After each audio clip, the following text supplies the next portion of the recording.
So today is a special Sunday in many churches. It's not an official holy day of any kind, but it's a holiday that has many names depending on what community you're a part of. Some folks call it Rally Day, or Homecoming, or Regathering Sunday, and for the last few years we've called it Covenanting Sunday. At its worst, this holiday feels a little bit desperate.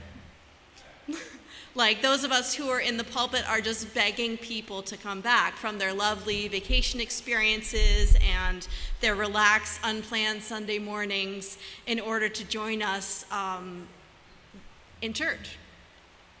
But at its best, this seasonal marker is a way of celebrating Holy Community and the God who draws us all together. It's a reminder of how much it matters that we gather, how much it matters for our lives and for the life of the whole world. It may strike you as a bit odd that we're celebrating community today by focusing on a text about conflict, if you were listening closely to what Constance read. But as a wise pastor told me long ago, a church without conflict is a church that is dead.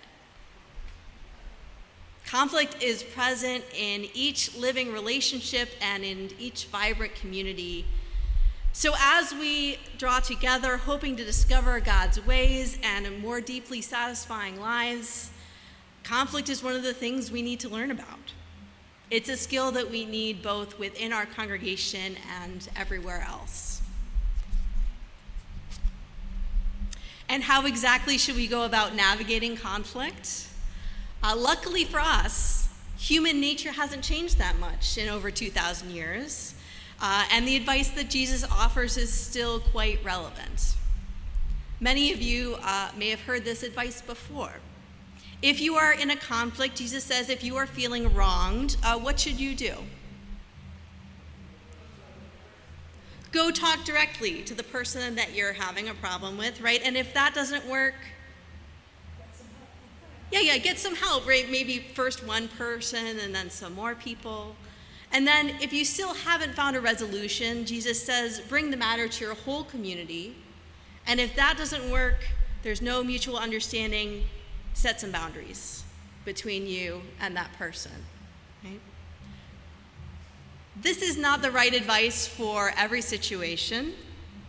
For example, if someone experiences abuse or is vulnerable, it might not be safe, right, to have a direct discussion. Or if the perceived mistake is very minor, I hope you might not feel it necessary to bring in lots and lots and lots of people, even if you can't find a way to resolve it, right? Still, these principles are relevant to many, many conflicts that we experience. So think of some conflicts in your own life, not the conflict between the exciting drumming downstairs and what I'm saying up here, but something that you've had between you and some other people in your life. Have you ever been tempted to avoid the conflict or complain about it to someone else?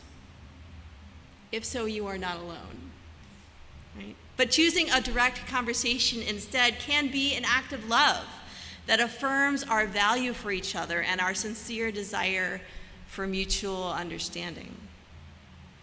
And consider if we took seriously the importance of making dangerous actions public, setting boundaries and enacting consequences for those who persist in dangerous behavior. This too is an act of love. Love for the survivor, trust in their testimony, honoring their sacred worth and the worth of everyone else who might be affected by the behavior.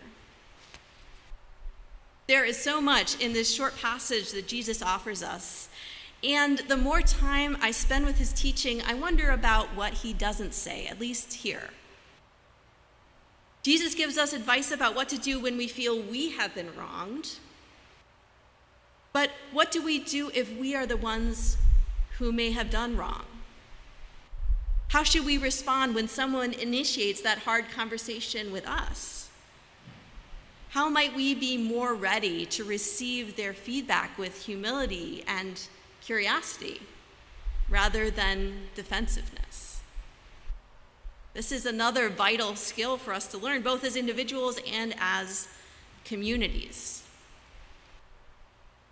So I wondered if we could practice that side of the work together as a community this fall. Because all of us still have something to learn, and many of us hold a great deal of privilege in a society that is doing a great deal of harm. So this month, I'm inviting a few visitors into our midst. They won't be here in person. You don't need to look around the room. I'm just bringing a small piece of their work, their voice here to visit us. And I'm bringing them here because they are doing what Jesus describes. They are speaking out directly about the harm they have experienced with the intention of generating mutual understanding. They are offering a gift of truth, which can be hard sometimes to accept. And yet it offers an opportunity to learn for us, not individually necessarily, but as a culture, as a whole society. They're testifying for anyone who is willing to pay attention and notice what we may still have to learn. So, today, meet Alok. Alok is a bit of a celebrity. You may have heard of them before. Alok is a poet, an author, a speaker, an activist, and as you maybe can tell, a fashion icon who uses they, them pronouns.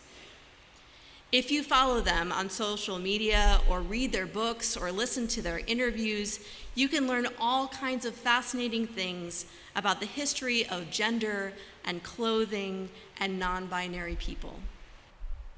You can also be inspired by their big heart and their determination to work towards a world in which walking down the street will no longer be dangerous for people like them, and all of us will be more free. I'm particularly moved by how they respond to online hate with love, again and again, modeling an unshakable determination to smooth pathways towards mutual understanding. This sermon is too short to capture all they have to offer, but there's one small piece of their speech here, the courage to break their own heart. I'm often asked, Alok says, what is to be done about the opposition to trans rights? I believe this framing already sets us up to fail. The playing field of us versus them is one in which we all end up losing on a burning planet. It's a weapon of mass distraction. What is to be done is to insist on the fundamental truth that everyone is negatively impacted by the gender binary. The anti-trans policies being pushed right now restrict freedom and possibility for all people by punishing us all into constrictive gender norms that stifle our creative self-expression and humanity.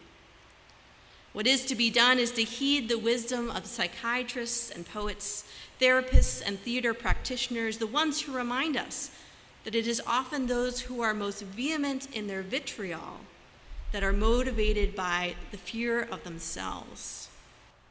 Remind us that prejudice is an easier touchstone than grief in a culture that glorifies violence and shames vulnerability. I am not opposed to individuals. I am opposed to systems like the gender binary. Choosing compassion doesn't negate my rage. Compassion is a conduit of my rage, a beautiful home for it. Compassion redirects my rage to the culprit, the system, that's C-I-S-T-E-M. My work is not fueled by resentment, it's sustained by resplendence. I love people, flawed people, hurting people, broken, becoming people. And I think humans are worth fighting for. Our culture is engaged in a conflict with trans and non-binary people. It's being played out in the media and medical facilities, schools, courts, and elections. Each of us is in a different place about our own personal knowledge of trans identities and experiences. And I'd like to invite you, wherever you're starting from, to learn a little more. To pay attention to the witness of folks like Alok, who can tell us what their life is like, and who offer to teach us what each of us could do to be a more loving neighbor to those who are trans or non-binary while liberating ourselves at the same time. I'll put some links in the eWord this week, or of course, you can just use Google. So here we are, gathered in Holy Community on Covenanting Sunday, for a community that's messy. Sometimes we need to start hard conversations with one another in the pursuit of love. Sometimes we need to witness with an open heart what others have to teach us. And also, where 2 or 3 are gathered, Jesus tells us, I am there. The Spirit moves among us in community, offering us comfort and encouraging us as we grow, so that our presence here and everywhere else might offer healing and justice, so that we might learn how to love God and one another and ourselves just a little bit better every week. What wonderful work we have to do together. Please pray with me. Holy God, in our beautiful diversity as you created us, it can be so hard for us to understand one another. It can be so hard for us to love one another. Give us courage to have direct, honest, curious, and compassionate conversations. Give us courage to pay attention with an open heart to what we still might have to learn. Amen.